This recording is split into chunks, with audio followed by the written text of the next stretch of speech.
오늘 본문을 보면 여호와의 은혜를 선포하는 말씀이 나옵니다. 자, 하나님의 은혜의 날, 여호와의 은혜의 날. 이것은 뭐냐면 원래 이스라엘 백성들이 지키는 희년을 말합니다.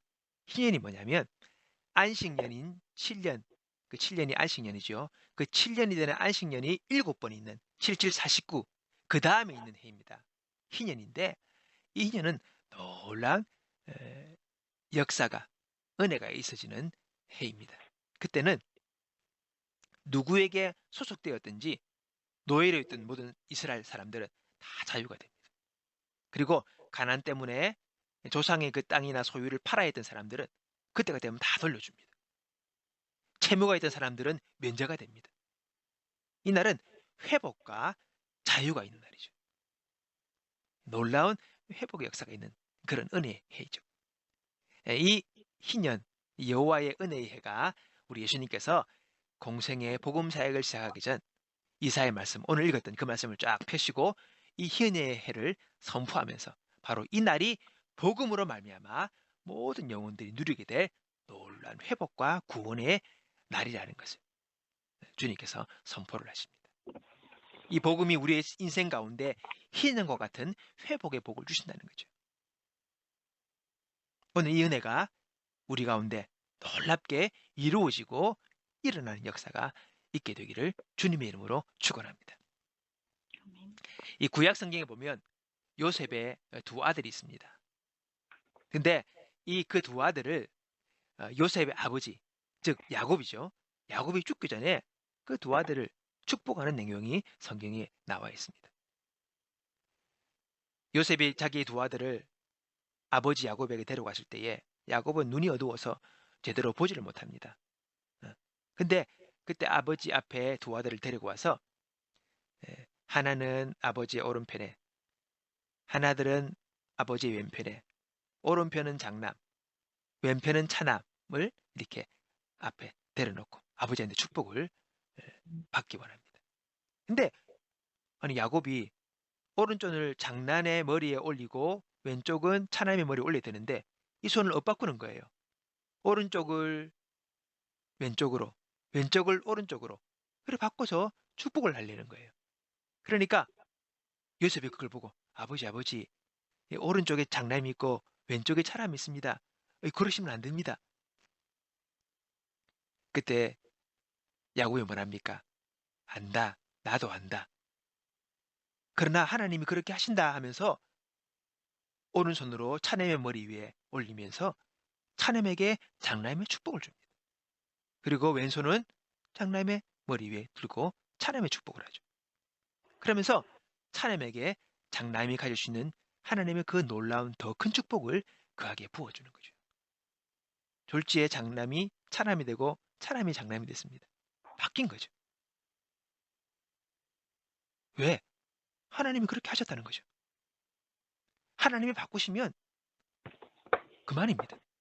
하나님께서 그렇게 하시면 차남도 장남의 복을 받는 거죠. 자격 없지만 하나님은 그분의 뜻 따라 자격을 주시고 그렇게 축복하시는 거죠. 여러분, 하나님이 그렇게 하신다는데 어떻게 합니까?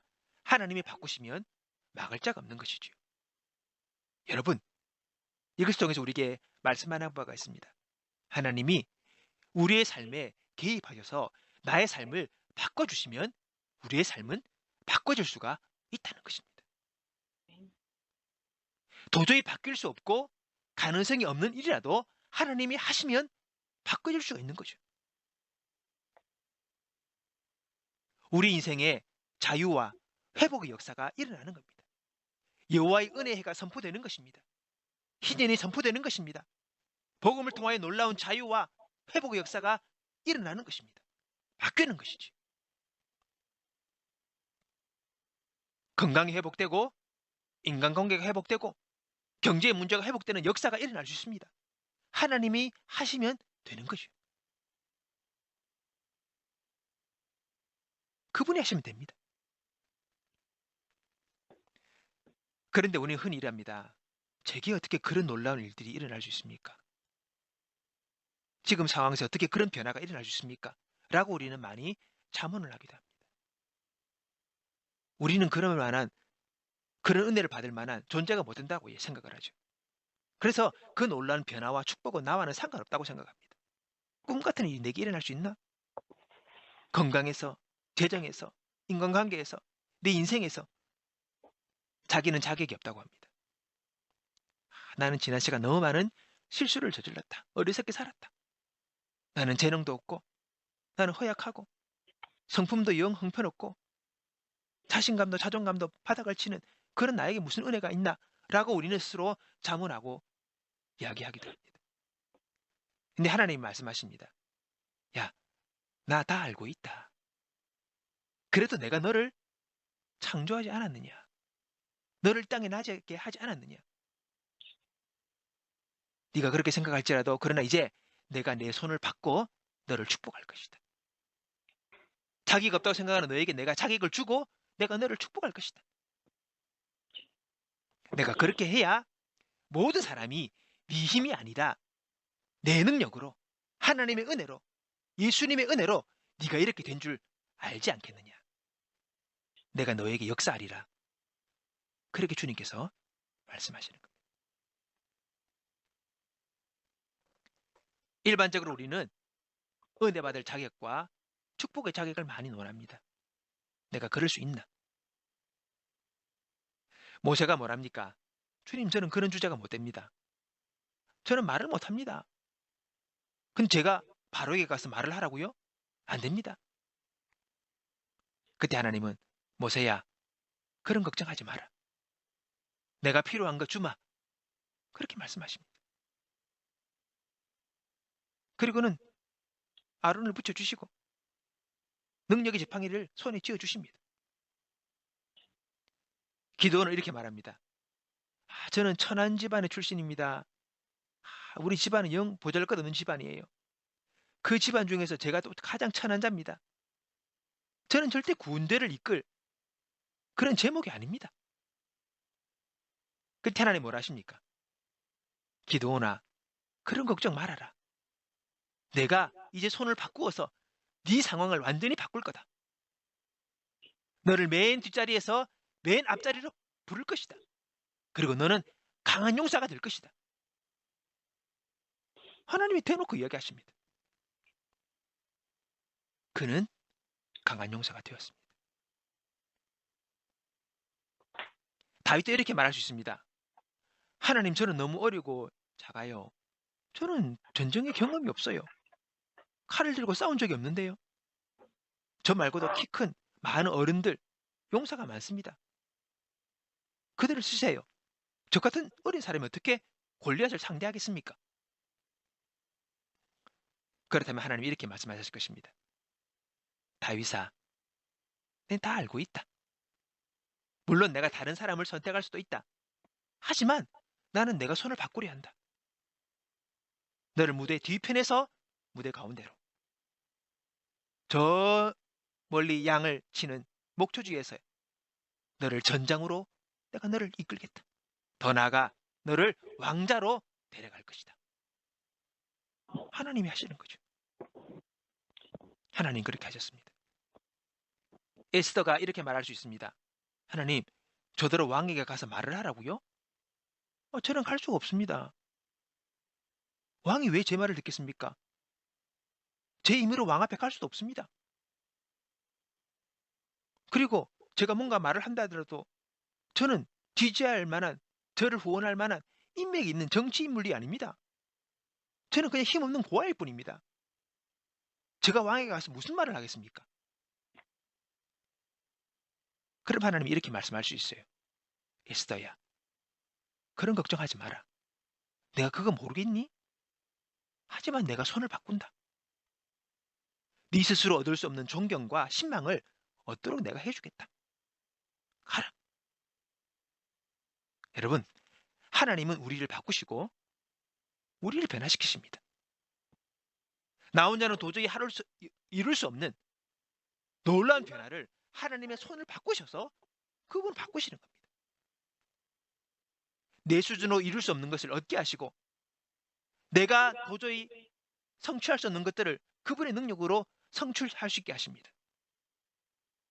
하나님은 우리가 그분이 그렇게 하실 것을 믿고 기대하기를 바라시는 것입니다. 그럼에도 우리는 그런 생각 많이 합니다. 나의 삶 가운데 무슨 그런 일이 있겠노? 모든 것이 과한 은혜라 생각합니다. 놀라운 변화를 기대하지 못하고 그런 일이 일어날 수 없다라고 이야기를 합니다. 여러분, 그런데 이것은 너무 잘못된 생각입니다. 여러분, 과다는 게 뭡니까? 내가 받을 수 없다는 거죠. 나의 위치에서는 도저히 얻을 수 없는 거라는 거죠. 여러분, 우리가 이 땅을 살아가면서 과한 은혜가 없습니다. 우리가 이걸 분명히 알아야 하는데, 오늘 하나님 앞에 나와 예배하는 여러분, 오늘 신앙인들은 이미 여러분이 어떤 것도 비교할 수 없는 과해도 너무 과한 은혜를 이미 받은 자입니다. 여기서부터 우리 신앙이 시작되어야 됩니다. 보세요. 내가 예수님을 나의 구원자로 믿어요. 예수님의 보혈로 내가 씻김받아 하나님의 자녀가 되었다는 걸 믿는 사람입니다. 그리고 하나님을 나의 아버지라고 부르는 자입니다. 그리고 그래서 매주일마다 또는 매일마다 주님께 기도하고 찬양하며 예배하는 자이죠. 여러분, 오늘 이 은혜가 어떤 은혜라고 생각하십니까? 하나님의 살아계심을 믿고 예수님을 나의 구주로 고백하는 이 은혜, 이 믿음은요, 여러분, 아무나 받을 수 있는 은혜가 아닙니다. 아무나 고백하는 믿음이 아닙니다. 이것은 비교할 수 있는 은혜가 아니라 상상할 수도 없는 전폭적인 하나님의 놀라우신 은혜를 이미 받았기 때문에 우리가 신앙생활을 하고 있는 것입니다. 누가 예수님을 나의 구주로 고백합니까? 누가 하나님의 살아계심을 믿습니까? 이 믿음의 은혜는요, 무엇과도 비교할 수 없는 놀라운 은혜인 것이죠. 이 은혜를 우리가 받았습니다. 이 믿음, 이 고백, 여러분, 돈 있다고, 똑똑하다고, 건강하다고, 정치력이 있다고, 인맥이 있다고 내가 누릴 수 있는 은혜가 아닙니다. 돈을 트럭으로 갖다 줘도 IQ가 3000대여도 이 은혜는요, 아무나 누릴 수 있는 게 아니죠. 하나님의 은총으로, 은혜로 내가 오늘 믿음의 고백을 하며 하나님을 나의 아버지로, 예수님을 나의 구주로 고백하며 살아가는 것입니다. 하나님의 특별한 은총을 받은 것이죠. 바로 그것이 오늘 그리스도인의 받은 은혜입니다. 이미 누리고 있는 은혜입니다. 여러분, 여기서 우리가 신앙의 출발이 되어야 됩니다. 이 놀라운 은혜를 받았음을 감격하고 감사하고 놀라워하고, 이런 은혜를 우리가 어떻게 받았을까라고 탐복했던 이런 바울의 고백이, 그래서 이게 나옵니다. 보세요. 로마서 8장 32절에 보면, 자기 아들을 아끼지 않으시고 우리 모두를 위해 내어주신 분이 어찌 그 아들과 함께 모든 것을 우리에게 선물로 거저 주시지 않으시겠느냐. 여러분, 예수님도 나를 위해 주셨다면 하나님이 그 위에 그 모든 것들도 우리 위하여 다 주신다라고 말씀하시는 거죠. 건강의 축복 못 받을 일이 무엇입니까? 재정의 축복 못 받을 일이 무엇입니까? 여러분의 인맥과 사람들과 관계 속에서 놀란 회복과 은혜를 못 받을 일이 어디 있습니까? 여러분, 예수님을 믿는 그 믿음의 은혜에 비하면 이것은 아무것도 아닙니다. 안 그렇습니까? 이걸 알아야 합니다. 우리가 기대하지 못하고, 우리가 받지 못하고, 우리가 누리지 못할 은혜는 없는 것이지요. 이미 아들 주셨는데, 예수님 주셨는데, 상상할 수 없는, 예측할 수 없는 하나님의 복주심과 내 삶의 방향을 바꾸시는 역사를 예수님을 내가 믿게 하시고 날 위해 예수님을 보내주셨다면 능히 나머지 은혜들도 주님은 넉넉하게 베풀어 주신다는 것입니다. 그것이 로마서 8장 32절의 고백인 것이죠. 바울의 고백이었고 그것이 바로 성경의 말씀입니다. 도저히 희망 없어 보이는 내 삶에 기적 같은 일을 베푸시는 하나님의 역사를 이사야 선지자는 또 이렇게 선포합니다. 보라, 내가 새 일을 행하리니 이제 나타낼 것이라. 너희가 그것을 알지 못하겠느냐?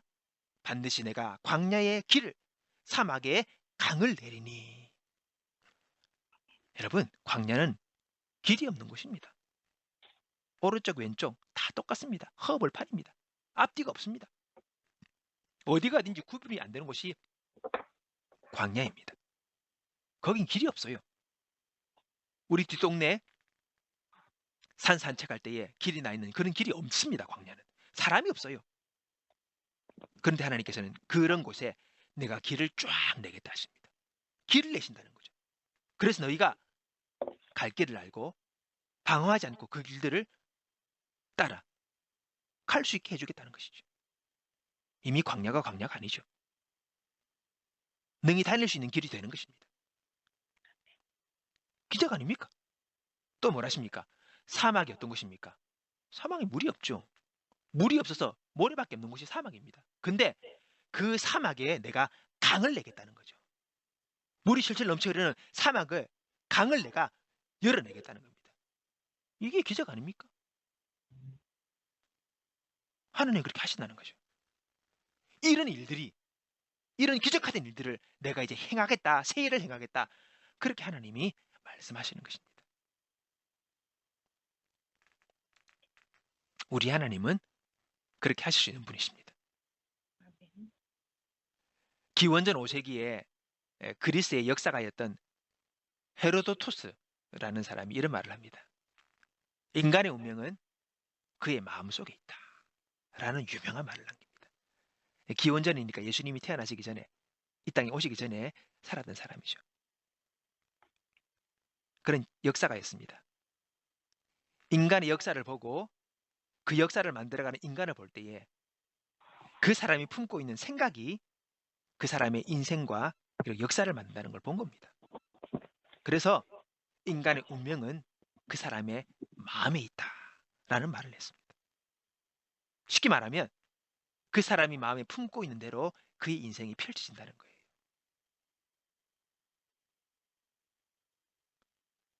나중에 이 말을 또 유명한 상담가가 인용해서 또 그의 책 가운데 이 말을 인용합니다.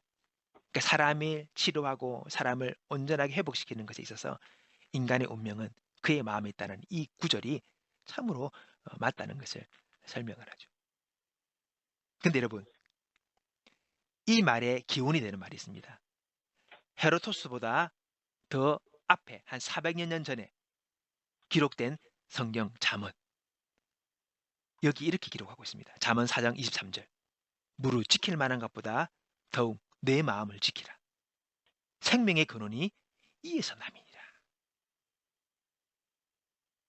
우리 주님은 알았다는 겁니다.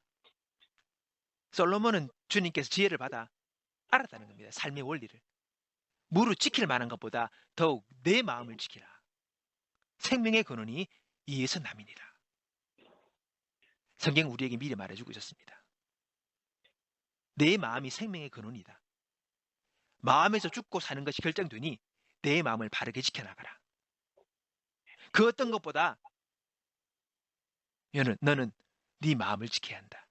즉 우리 생각, 우리 믿음, 희망과 믿음과 소망과 긍정과 이런 마음들로 우리 마음을 채워나가야지 너 생명 얻게 된다.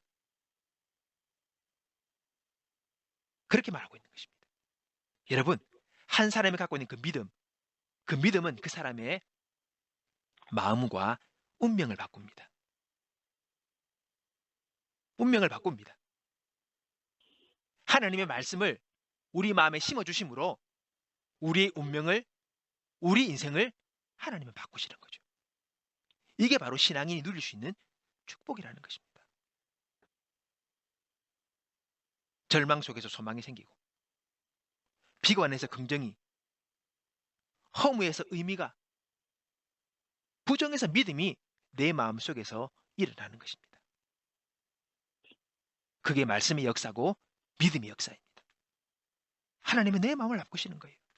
내 마음 가운데 역사하시는 거예요. 새로운 하나님의 생각, 하나님의 소망, 하나님의 믿음으로 내 마음을 채우시는 겁니다. 여러분, 오늘 하나님과 동행하는 인생이 되기를 원합니다. 우리가 하나님과 동행하려면 어떻게 됩니까?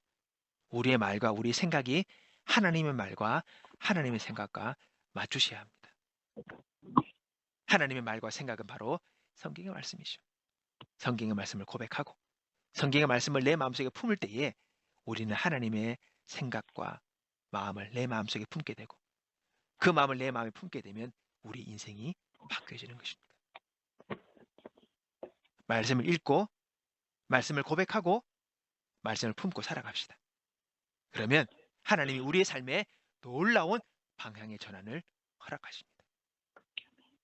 오늘 이 은혜가 오늘 저와 여러분의 삶 가운데 놀랍게 풍성하게 기적 같은 일들이 하나님이 그분의 손을 바꾸심으로 우리 인생 가운데 놀라운 은혜가 축복이 펼쳐지는 귀한 한 해가 될 줄로 믿습니다. 오늘 이 믿음으로 나아가는 저와 여러분 되시기를 주님의 이름으로